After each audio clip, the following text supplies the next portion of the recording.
perdón, voy a pasar a pasar al estudiante para que se vea exactamente lo mismo que veis vosotros. Bueno, pues vamos a empezar entonces la literatura. En cada uno de los temas del curso va a haber pues un apartado de literatura, ¿vale? Que es muy fácilmente identificable. Nos vamos a la parte de teoría y recursos y el enlace del medio, quiero decir, el enlace que queda en medio, que pone literatura, pues ahí estará la literatura, claro está. Vamos a empezar con el siglo XVIII, porque como continuamos del curso pasado, pues que terminamos justo en el barroco, en el 17 y demás, ¿vale? Bueno, pulsamos ahí y al igual que en cualquier apartado de cualquier unidad de lengua, la teoría, lo que hay, digamos, hay que estudiarse, entre comillas, lo tenéis en un archivo PDF al final del todo, ¿vale? Se ofrece, que luego hablaremos antes de pasar a inglés, de otros recursos y demás, pero al final del todo, aquí tenéis los archivos PDF, ¿vale? En el caso de literatura, hay dos archivos que es el mismo, pero con dos versiones. Siempre se os va a ofrecer, digamos, la teoría completa, sin nada, tal cual, que sería el que pone teoría tema. Y ahí tenéis todo el texto, sin tal. Pero siempre se va a ofrecer un resumen, teoría tema 1 resumen, que es ese mismo archivo, pero subrayado por mí, con las ideas esenciales. Y que eso será el que tratemos en clase. Luego ya cada uno de vosotros decidirá, pues veo el del resumen, o me hago mi propio resumen y veo el otro, ¿vale? Pero aquí, como siempre, pues para ser más práctico, para aprovechar más el tiempo, iremos a lo esencial, a las ideas esenciales, ¿vale? Así que vamos a ello y sobre ese veremos, proyectaremos y haremos o sea, la grabación. Bueno, es habitual, sobre todo en estos primeros temas, que cuando tratemos un contenido de literatura haya un contexto histórico y social, ¿no? Luego ya, sobre todo cuando ya que nos acercamos al siglo XX, como más o menos será todo en la misma época o tal, no será necesario. Pero ahora, hola, sí que vamos a hablar de vamos a mencionar este contexto histórico-social. Nos situamos en el siglo XVIII, a partir de 1700 y algo. Y nos situamos en Europa, ¿vale? Porque el periodo histórico y el movimiento artístico y literario del que vamos a hablar surge en Europa, ¿vale? Políticamente, socialmente, la verdad es que no han cambiado mucho las cosas desde hace siglos. Sigue habiendo la mayoría de los países, salvo quizás en Gran Bretaña, que tiene algo parecido a una protodemocracia. El resto de grandes países de Europa, pues el Imperio Austriaco, el Imperio Ruso, España, Francia, siguen siendo lo que llamaríamos monarquías absolutas. Es decir, donde hay un rey y es el que decide y hace todo, ¿no? En la actualidad todavía hay alguna que otra, y más cerca de lo que parece, de monarquías absolutas. El rey, que insisto, es el que encarna todos los poderes y el que decide absolutamente todo, se apoya, es decir, para poder ejercer este mando, ¿no? Y estas responsabilidades tan grandes, cuenta con el apoyo, por un lado, de la nobleza y de la iglesia. Y esos tres elementos, rey arriba y luego un poquito más abajo, nobleza e iglesia, son los que llamaríamos las clases o estamentos privilegiados, que son muy pocos, una parte muy ínfima de la población de un país, de estos países, pero que son los que tienen más, los que son más ricos, los que no pagan impuestos, los que tienen todos los privilegios. Y debajo de ellos el resto enorme de la población. Que hay de todo, hay gente muy pobre, hay agricultores, pequeños propietarios, hay comerciantes, incluso algunos comerciantes o dueños de empresas que incluso pueden ser más ricos que algunos nobles, pero que no disfrutan de los mismos derechos. Esa, digamos, es la sociedad, la estructura social y política durante el siglo hasta el final de siglo de Europa. Luego ya empezará a cambiar un poco. Bueno, pues en este contexto, que insisto, ya hace varios siglos que no ha cambiado, surge una novedad.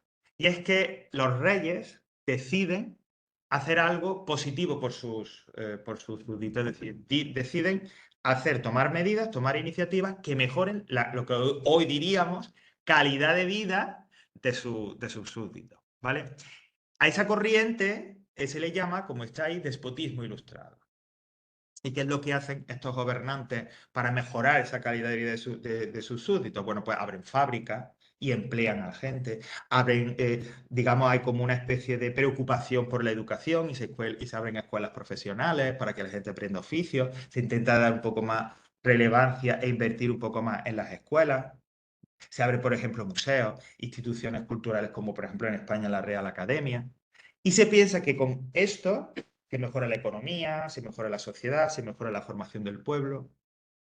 Esto fue que los reyes estaban un día ahí tan tranquilos, voy a hacer algo bueno. No, claro que no, no es así. Todo tiene su explicación y su base. ¿De dónde viene esta idea, esta tendencia, que, insisto, recorre las monarquías absolutas de Europa por tomar esas medidas para mejorar la vida de su pueblo? Surge de una corriente filosófica, intelectual, como queramos llamarla, que se denomina la Ilustración. Y surge en Francia. Durante todo, ya desde finales del 17 y durante todo este siglo XVIII, intelectuales franceses, cuando hablo de intelectuales, pues profesores de universidad, escritores, filósofos, artistas, gente, digamos, con la cabeza muy bien puesta y que está todo el día pensando y reflexionando y tal.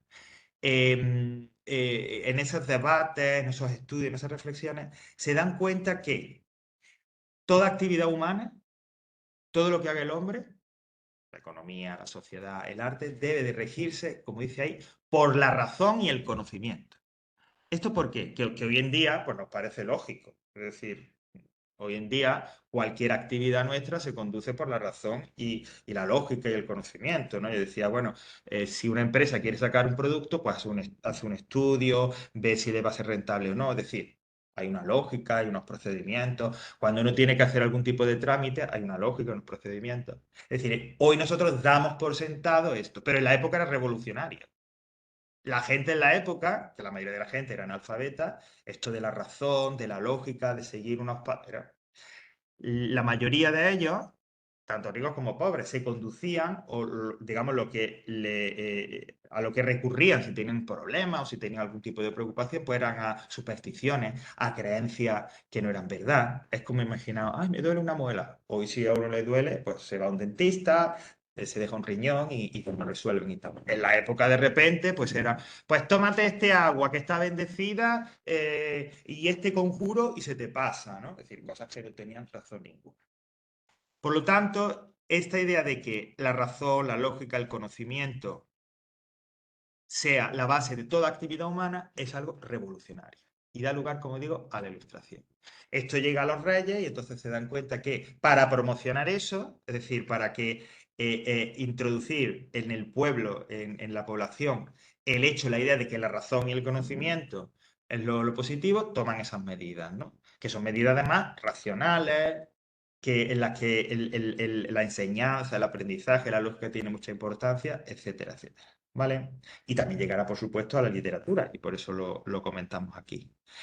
Eso significa el tomar como principio esa razón y ese conocimiento, la lógica, que todo lo que resulte de aplicar esos principios, es decir, si se diseña un edificio, si se escribe una obra de teatro o una novela o tal, esos productos, eso que se hace, tiene una serie de características, es decir, serán equilibrados, serenos, que tendrá sentido común, ¿no? Si alguien se pone a escribir, pues su escrito será pues eso, sereno, equilibrado, armonioso, no habrá nada así, ¿ok? Si se hace un edificio, pues igual, proporcionado, ¿no? Si vemos los edificios que se diseñaron en esta época, son así, no son todos perfectos, con proporciones exactas, simétricos, no sé qué y tal, equilibrados.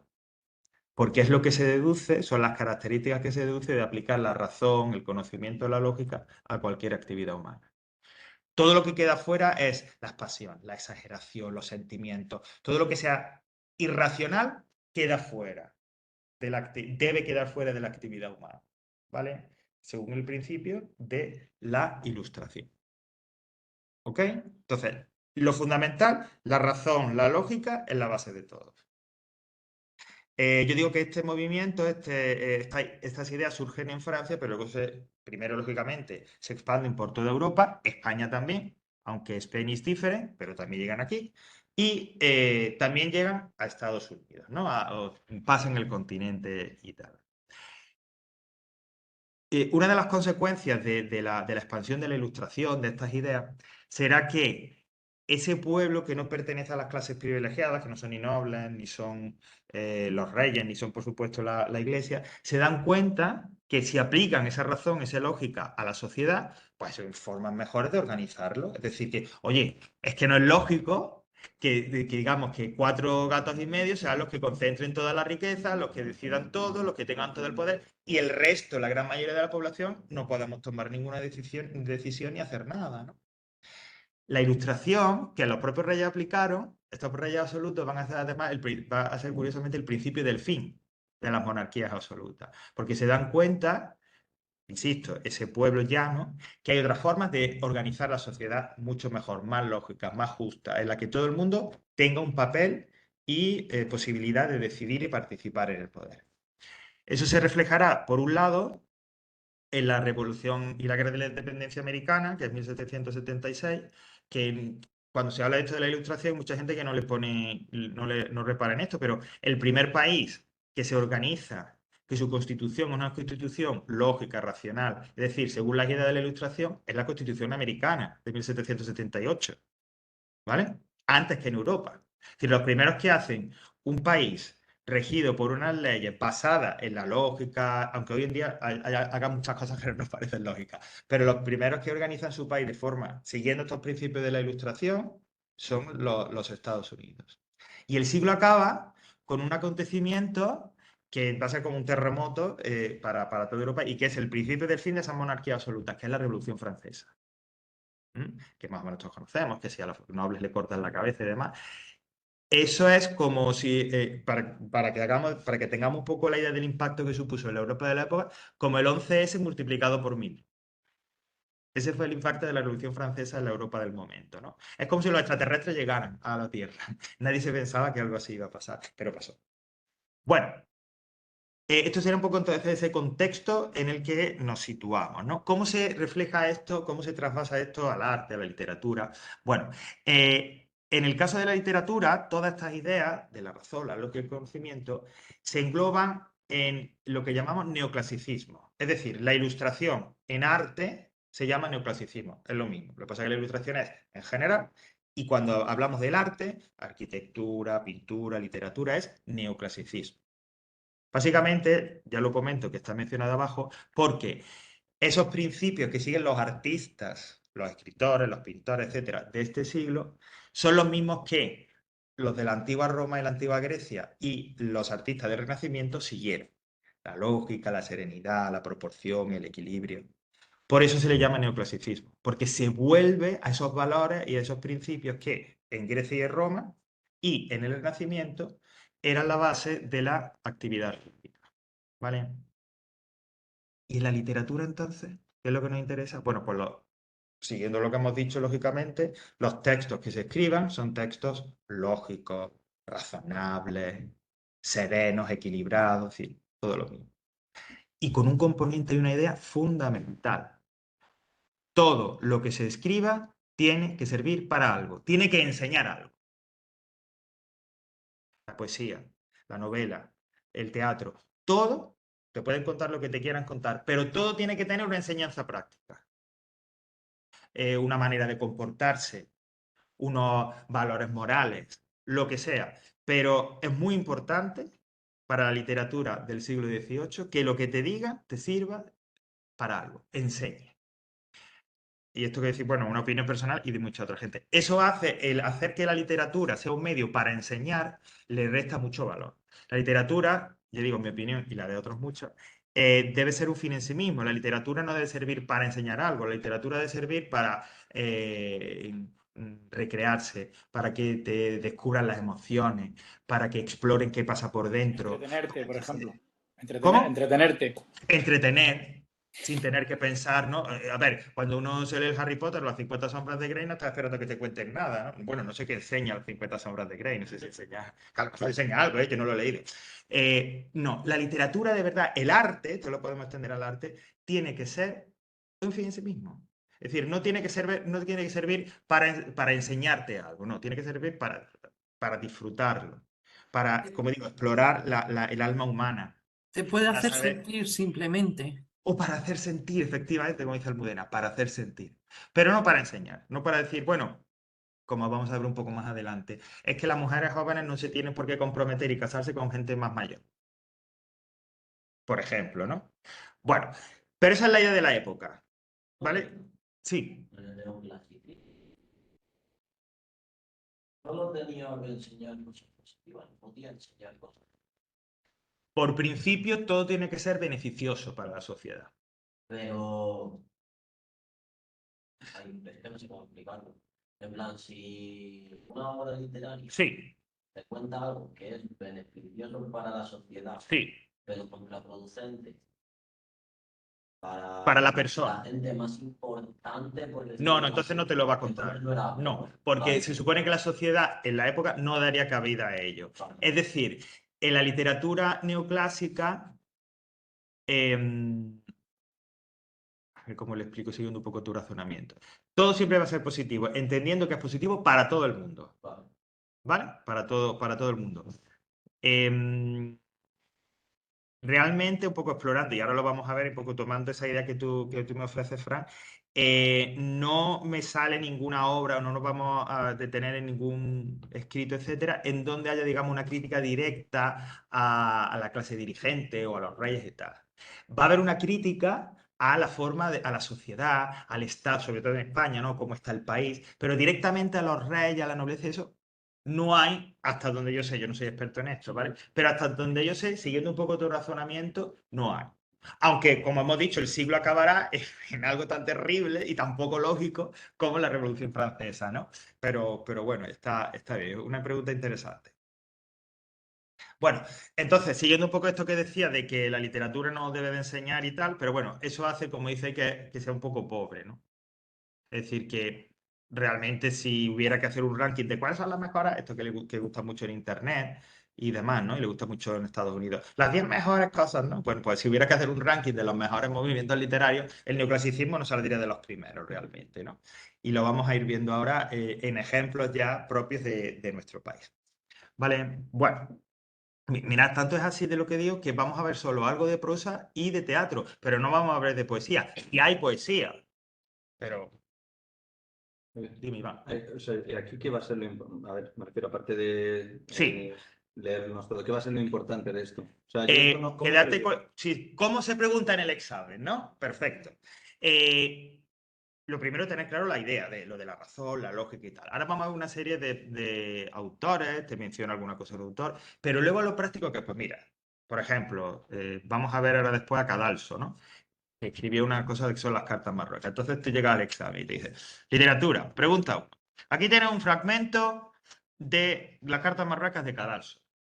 Primer punto, salvo cosas muy puntuales, los nombres de los autores, los nombres de las obras y eso, pues mira, si se te quedan mejor, pero si se te olvida no pasa nada, ¿vale? Mm. O sea, bueno, hay que decir, Ah, si por hola, ejemplo, hola, ¿qué tal? ¿qué tal, Sonia? Bien. Si por ejemplo, hombre, pues cuando veamos Perito Pérez Galdós y Fortuna Tejada, pues bueno, te quedas con eso. Pero que, ya digo, eso no es lo más importante para mí. Entonces, pregunta 1.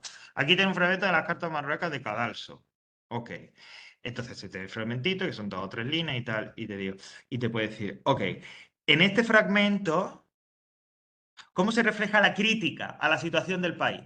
Que es un elemento neoclásico. Dice, bueno, pues la crítica es que aparece que se describe un carro destrozado en un campo que no produce nada. Ya está. Con lo que yo quiero decir, que está muy bien la pregunta que me hace Iván, es, ¿yo me tengo que estudiar de memoria? No, Porque se parece más a historia esto que... claro, que por supuesto. Y además yo voy a poner mucho drama queen porque a mí me encanta esto, pero no. Lo importante no es, o sea, no hay que estudiarse de memoria, no. Hay que quedarse con estas ideas esenciales. Veis que estamos repitiendo la razón, el conocimiento, la razón, el conocimiento, la literatura, etc. La idea esencial. Pero luego, como se va a preguntar, es aplicado a algo correcto. Por eso es tan importante, y porque además hay que hacerlo, las actividades relacionadas con literatura, porque esas actividades que hagáis os dan una pista muy clara de cómo se puede preguntar luego esto en el examen. Y por eso también se recomienda, en el caso de que se os ofrezcan pues, actividades de repaso, de consulta ahí mismo, que si es posible le echéis un vistazo, ¿vale? Por ejemplo, aprovecha, ¿acordáis que la semana pasada vimos lo del pueblo del agua? Pues se ha subido en la parte del vídeo, en la parte de clase grabada, que el año pasado sí se vio, sí se grabó en clase, el trabajo con ese texto y la corrección de ese texto, ¿vale? Entonces, pues si alguien quiere echarle un vistazo, ahí lo tenéis también ya la clase grabada, ¿vale? Pero a la hora de repasarlo, a la hora de tal, hacedlo así, no estudiarse de memoria, sino ideas generales, características, elementos, y que luego cómo se pueden aplicar a un texto, a un ejercicio, ¿vale? Bueno, vamos a ver entonces prosa y teatro. En la prosa tenemos primero a Feijóo, que no es el de ahora, evidentemente, sería un vampiro si fuera el mismo Feijóo o un muerto viviente o algo así. Además, este era religioso, Fray Benito Jerónimo Feijóo, pero es un intelectual, dejando aparte de las tonterías, muy importante en la época, muy importante. Y es junto con Jovellanos, es como el paradigma, el prototipo o el ejemplo de intelectual del 18. Gente que escribía, primero no escribía obras de ficción, es decir, no te escribe una novela, no te escribe un cuento, sino que te escribe ensayos, estudios sobre un tema concreto, que escribe sobre cualquier cosa, fijaos, astronomía, matemáticas, geografía, le interesaba de todo, y que a la hora de escribir sobre un tema concreto, escribe sobre ese tema, lo expone, lo explica, habla, digamos, de cuáles son los problemas que se plantean en ese área y te intenta aportar soluciones. ¿Vale? Eso tanto Feijóo como el que veremos luego al final Jovellanos van en esa línea. Y él dice, bueno, pues si escribían como esos informes, esos estudios, ¿por qué se estudian en literatura? Porque escribían muy bien. Tanto es así que aunque son estudios, ensayos, a veces pueden pasar por obras literarias, ¿no? Por la forma en la que están redactados, el tipo de lenguaje que utilizan, por eso están aquí. En el caso de Feijóo, todo lo que trata, lo trata desde su punto de vista, además de una manera, como dice, muy crítica, era muy crítico. Hablo de un tema y el tema que trato expone siempre te va a contar lo peor, que es la situación horrible en la que se encuentra, si te habla de agricultura, de la situación económica, de las costumbres sociales, siempre lo va a tratar, e insisto, de una manera muy crítica, desde su punto de vista, con su juicio y su opinión, pero de una manera muy crítica. ¿Por qué? Porque él se da cuenta que la sociedad española es una sociedad analfabeta, una sociedad que se sigue guiando por esas supersticiones, esas creencias falsas, y él lo que quería era introducir, siguiendo un poco esos principios neoclásicos de la Ilustración, introducir la ciencia, el conocimiento, la razón en la sociedad. Como dice ahí, lo de expandir esos horizontes científicos. Realmente en esta época es cuando empieza, lógicamente, el desarrollo de la ciencia tal y cual la conocemos hoy. Lo que pasa es que esos desarrollos científicos se van a producir siempre de Francia hacia arriba, ¿no? España nunca ha sido, incluso en la actualidad, un país de científicos. Alemania, Estados Unidos, Gran Bretaña, etcétera, sí son países ¿por qué? Pues porque invierten más dinero y quizá por algo también haya algo en los pueblos, ¿no? En la idiosincrasia de los pueblos que hace que sea así. Bueno, en este caso, en esta época, España no va quedando un poco atrasada en eso. Pero ya digo, siempre muy crítico, de forma vehemente, ¿no? Porque, claro, es esa cosa de denunciar lo que está mal para que la gente se dé cuenta e intentar darle una solución. El siguiente autor es Cadalso. Bueno, Jovellanos, Cadalso, etcétera. Todos los que vemos aquí realmente no eran escritores profesionales. La figura del escritor profesional, es decir, de estos que ahora van pues, a la feria del libro o de que salen por televisión o tal, eso es un invento moderno. Los escritores, o sea, esto eran gente que se dedicaban a otra cosa y escribían. En el caso de Cadalso era un militar que le gustaba la literatura, que escribió teatro, escribió poesía, etcétera, y tal. Pero realmente su profesión no era escritor. Fray Feijóo era, no tengo tampoco mucha, o sea, no sé mucho más de su vida, pero religioso y demás, ¿vale? No sé si a lo mejor era profesor, ella tendría que mirarlo. Pero o sea, él no se dedicaba realmente, o sea, su profesión era, ¿usted a qué se dedica cuando iba a la oficina del paro? Yo soy escritor. No, eso no existía en la época, ¿vale? En el caso de Cadalso, como digo, pues eso, un militar. Y si hoy, el 3 de octubre del 23, o sea, no sé, pues, ¿cuántos? 200 y pico años, o casi 300 años después, seguimos hablando de él, fundamentalmente, aparte de otras cosas que escribiera, por la obra Las cartas marruecas. Las cartas Marruecos es una obra que se dice epistolar. Siempre que escucháis el término epistolar, quiere decir que hay cartas de las de antes, porque, aviso a los jóvenes, hubo una época en la que las cartas se escribían con bolígrafo y con lápiz. Se metían en una cosa que se llamaba sobre, se cerraba, se ponía una cosita que compraba en el estanco que se llamaba sello, se metía en un buzón y se enviaba. No había email, no había nada de eso. Bueno, pues todo lo que, cuando una narración se basa en presentar cartas, es decir, pues empiezan a cantar. A fecha de tal, tal. Siguiente parte del libro, siguiente tal, otra carta. Es decir, cuando, insisto, está hecho a base de cartas, se llama obra epistolar. Hay una muy conocida, también más o menos de la época, es una obra francesa, que se hizo muy conocida por una adaptación cinematográfica en los años 80, que era Las amistades peligrosas. ¿Vale? Las amistades peligrosas es una carta, es una obra epistolar. Drácula, que Drácula originalmente es un libro, parte de ese libro es también epistolar, es decir, son cartas. Bueno, pues aquí tenemos las cartas marruecas. ¿De qué va la obra? Pues mira, hay tres personajes, aunque el hilo conductor es que hay un joven marroquí que se llama Gazelle, que visita España. Ese Gazelle tiene un amigo que es Nuño Núñez, que es un español, y hay un tercer personaje que es un anciano marroquí que es Pembeley. Entonces, entre los tres se van enviando cartas y en esas cartas que se envían, el Cadalso utiliza ese recurso para hablar y describir la situación ruinosa, desastrosa, decadente de España. ¿Vale? En esa época España todavía tenía muchas posesiones, muchos imperios y demás, pero era un país totalmente subdesarrollado, pobre, etcétera, etcétera. Entonces, siguiendo ese espíritu ilustrado, Cadalso denuncia eso para, digamos, mover conciencia y lo hace a través, en lugar de hacerlo pues, a través de un informe o de un estudio, como lo hubiera hecho Feijóo o Jovellanos, lo hace a través de una obra de ficción. ¿Vale? Y así está. ¿Vale? Entonces, esa es la idea fundamental. Las cartas marruecas, obra epistolar, denuncia la situación ruinosa en la que se encuentra España. Y cerrando la parte de prosa, tendríamos a Jovellanos. Que por ahí en el Prado hay un retrato muy famoso que le hizo Goya y tal, ¿no? Que está así como, creo que era él. A lo mejor estoy metiendo la pata y me estoy confundiendo, yo creo que era él, ¿no?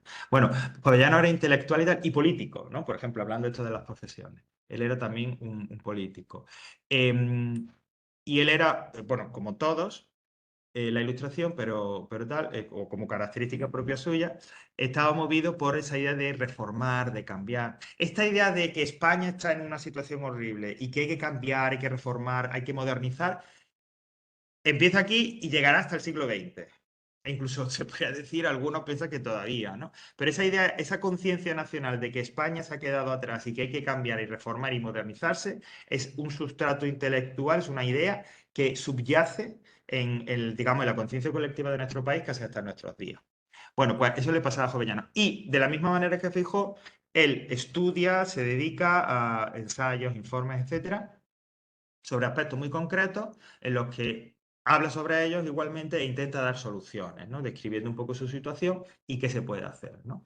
Él, por ejemplo, le interesa mucho dentro del estudio de esos problemas y demás, en la agricultura. Fijaos que tiene ahí lo de informe de no sé qué, de la ley agraria, ¿no? Eso de todo lo que tiene que ver con la agricultura, con reforma agraria, con mejora de los métodos de producción, era lo que le interesó bastante. Pero bueno, como ya decíamos antes, un poco está en el espíritu de Feijóo en la misma línea.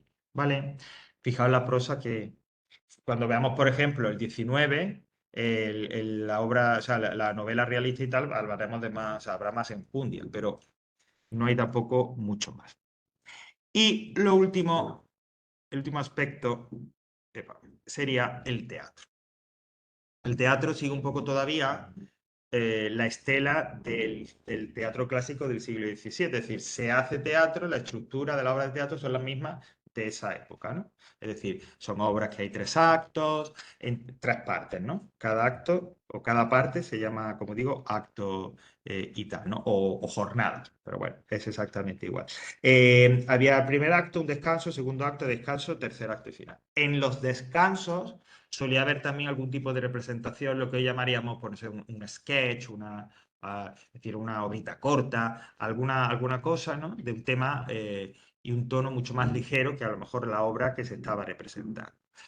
Este tipo esta estructura de obra de teatro ya venía del siglo XVII, de la reforma que en su momento hizo Lope de Vega. Es decir, que en ese sentido no había cambiado nada.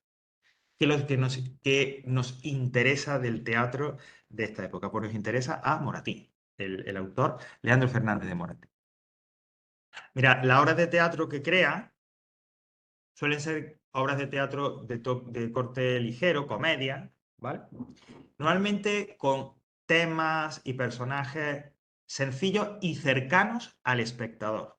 Es decir, aquí no hay nada de experimentos raros, no. Todas las situaciones que se presentan, los personajes elevados o personajes más, digamos, del pueblo llano, son cercanos al espectador, ¿no? Es decir, que alguien como el que está viendo en el teatro, esa persona, esa mujer que está hablando, ese tendero, ese comerciante, se lo podía encontrar en la calle. Eran conocidos, ¿no? Eran referencias conocidas para los que veían la obra.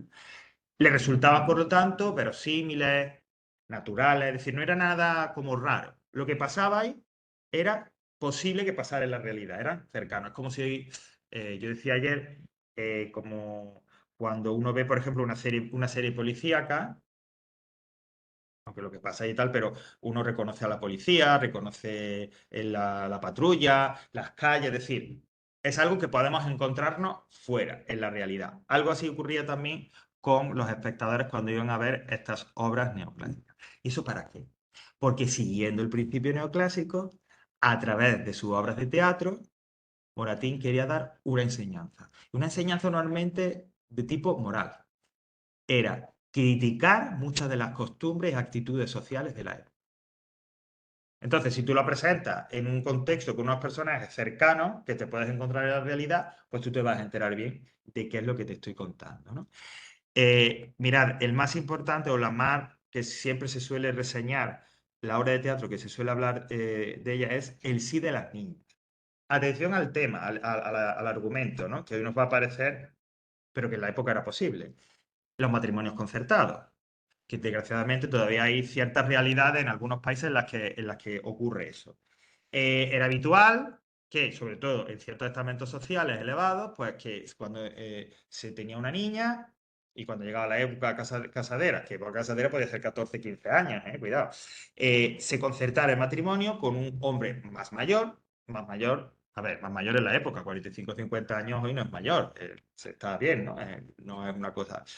Y se casaran por intereses familiares, económicos, etcétera. Hoy esto evidentemente no solo nos parece una aberración, sino que además es un delito, ¿vale? En la época no. Bueno, pues a Moratín esta costumbre social le parecía pues una barbaridad. Entonces, en el sí de las niñas existe uno de los personajes principales es un señor, ya digo, un poco en ese espíritu que estamos diciendo, no recuerdo exactamente el nombre, pues Don Diego, gracias.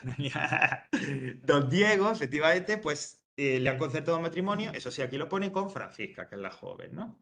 Pero él se da cuenta a lo largo de la obra que en realidad Francisca quiere a otro muchacho más joven, que es su sobrino, etcétera. Entonces al final dice, pues mira, te libero, no te comprometas a casarte conmigo, cásate con él porque estás enamorado de la gente joven, tiene que disfrutar de la vida y casarse con quien quiera. ¿Vale? Entonces, ahí ese era el mensaje, ese era un poco ahí lo que Moratín le estaba pregonando, era la enseñanza de este sí de la niña. Qué avanzado, ¿no? Estaba.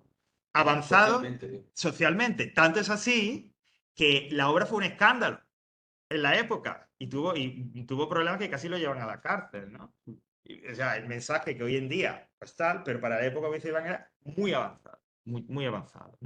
¿Cambió algo? Bueno, no sé, estas cosas no cambian de un día para otro, ¿no? Pero bueno, todos estos elementos van poniendo, ¿no? Piedras ahí, van, digamos, construyendo, ¿no? Para que al final se consiga algo. ¿Vale? Y hasta aquí la literatura del siglo XVIII, la ilustración, el neoclasicismo, etc, etc, etc. ¿Vale? Bueno, perdón, aquí. Imagínate eso ahora al revés. Ahora, Si hiciera alguien literatura, ajá. bueno, en verdad yo creo que no estaría tan mal visto. ¿Pero a qué te refieres con al revés, Iván? Pues el Leandro Fernández de Sí, Moratín. sí, sí, sí, sí. le creó esas obras sin saber que en un futuro eso iba a ser exactamente. Sí, lo que nosotros vemos bien porque está bien, obviamente. Imagínatelo al revés. Ok. Imagínatelo que ahora alguien Ajá. empieza a escribir así directamente, ni se le publicaría. Ok, exactamente. O sea, se le cancelaría, como es el término. No Sí, sí. conoceríamos nada. Exactamente. Todas estas cosas interesantes la reflexión que hace Iván, porque muchas de estas cosas que hoy que yo te comento aquí o que se estudian en historia y literatura, claro, son a posteriori. En la época nadie podía prever eso, ¿no? Es decir, nadie, a no ser que tenga un ego del tamaño del planeta Tierra, escribe para el futuro, para la trascendencia, ¿no? Si no escribe para tal, ¿no? Luego, el por qué una obra persiste y otra obra no, o sea, por qué es un clásico, no, pues eso ya un poco ahí y tal. Pero sí, ¿no? Esto, qué pena que no tengamos tiempo porque es un tema que da para mucho, ¿no? Si realmente hoy en día existe este tipo de literatura que nos intenta contar algo, cómo actuar, alguno diría adoctrinar o tal. Sería interesante ver si es así, si no es así, qué consideramos adoctrinamiento, qué no. Ok. Bueno, digo, ¿qué otros recursos tenéis antes de ver un poco el ejercicio que tendréis que hacer? Bueno, pues nada, por si queréis un poco profundizar en el contexto de la situación, aquí tenéis un tutorial. Tenéis también ahí un archivo PDF con un fragmento de las cartas marruecas y un fragmento del sí de las niñas. El fragmento está aquí abajo, ese que dice textos del siglo XVIII. Ahí tenéis un fragmento de las cartas marruecas y un fragmento del sí de las niñas. Yo recomiendo que, aunque no lo hagáis, pero le echéis un vistazo. Y le echéis un vistazo a las actividades que acompañan a esos textos, que son estas de aquí, ¿no? La que dice A y B. ¿Por qué? Porque es un ejemplo de qué posibles actividades o de qué manera se podría preguntar eso en el examen, ¿no? Por ejemplo, está el de las cartas marruecas, que es una descripción de una casa y tal, y te dice, ¿cuál es el tema del fragmento? Yo te doy dos opciones. Bueno, pues eso podría ser una forma de preguntarlo. Mira, aquí tienes tres posibles opciones que describen el tema del fragmento. Elige la correcta. Ah, pues la B. Pues marco la B. Y en el de Leandro Fernández de Moratín, te dice, bueno, ¿qué personaje de los que aparecen en ese fragmento encarna los valores del siglo XVIII, ¿no? Tal. Bueno, digamos, cómo es el personaje que más tiene en cuenta la razón, el conocimiento, ¿vale? Entonces, aunque no lo hagáis, pero si, o no ahora, o cuando sea haya llegado el examen y lo estaréis preparando y queréis saber, tener una idea más clara de esto que yo estoy diciendo, aquí está. Y luego, por si alguien está súper mega hiper aburrido, por si no tiene Netflix, ni HBO, ni nada de eso, y quiere pasar una hora y pico con una hora de teatro, pues aquí está el 7 de las niñas. En una versión no me extraña. Pero, pero te estaba interesando. Bueno, a ver. Exactamente. Porque lo bueno, lo positivo de eso es que os da una idea clara de cómo podría ser una representación de esa obra, ¿vale? Entonces, bueno, tiene esa cierta curiosidad, ¿no? No sé de qué año. Me ha sido imposible determinar de qué año es esta, pero debe ser a lo mejor 60, los años 60 o por ahí, del programa. Sí, puede que sea por ahí. Bueno, ok. Adelante. Buenas. Hola, ¿qué tal? Bienvenido. Vale, antes de terminar, antes de pasar, que nos queda, que sí, creo que nos dará tiempo a ver lo que es la acentuación y tal, pero antes de eso, el ejercicio de literatura, ¿vale? Recordad, siempre está marcado evaluación literatura. Es el único ejercicio obligatorio que hay que hacer sí o sí. Es que no lo que. No, tienes que hacerlo. Bueno, pues en este caso, hasta el día 14, ¿qué es lo que tenéis que hacer? Pues mirad. Hasta el 14, la verdad, ¿no? Sí, todo es hasta el 14 de octubre. Tenéis dos PDF, uno con un texto y el otro con otro texto y tal, y con sus ejercicios, ¿vale? Entonces, pues nada, se descarga el PDF y veis qué es lo que tenéis que hacer. En el primero, no me quiero detener mucho que si no nos da tiempo al otro, pero bueno. Es sobre, se llama así como entierros prematuros y demás. Entonces es un texto que está tomado pues es decir, no es algo de ficción ni nada, sino acerca de una práctica habitual en la época, de cómo se enterraba, etcétera. Y entonces se lee ese texto y se responde a las preguntas. ¿Cuál es el tema? Realice el resumen. Mira, la pregunta 1 y 2 casi que se puede hacer en una sola, porque cuando hablas del tema estás un poco haciendo el resumen, ¿vale? ¿De qué forma quiere el autor mejorar la sociedad de su tiempo? Es decir, ¿cuál es la enseñanza que me quiere dar o que le quiere dar a la sociedad con esto hablando de los entierros y demás? ¿No? ¿Qué me dice que se puede mejorar? Y se corresponde esto con el espíritu ilustrado. ¿Por qué? Bueno, pues lo que hemos dicho, ¿no? La razón, el conocimiento, mejorar a la sociedad. ¿Vale? Así es, digamos, un poco cómo hay que enfocar este texto. Y el otro, a ver si me deja.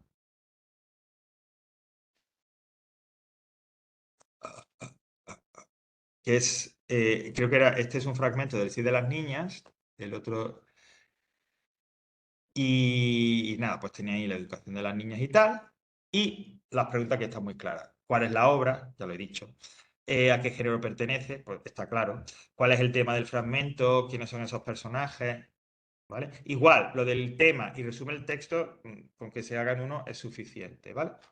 Un poco para que trabajemos esto que hemos estado viendo, esta idea de la ilustración y todo eso, y en textos concretos. Y lo mismo, para que tengáis idea de cómo se puede preguntar. Sí, sí, este es el obligatorio. Recordando también, ¿cómo? Hasta el 14, el último día de entrega, el 14. Teniendo, sí. Sí. Hay en... Tienes un vídeo también. Sí.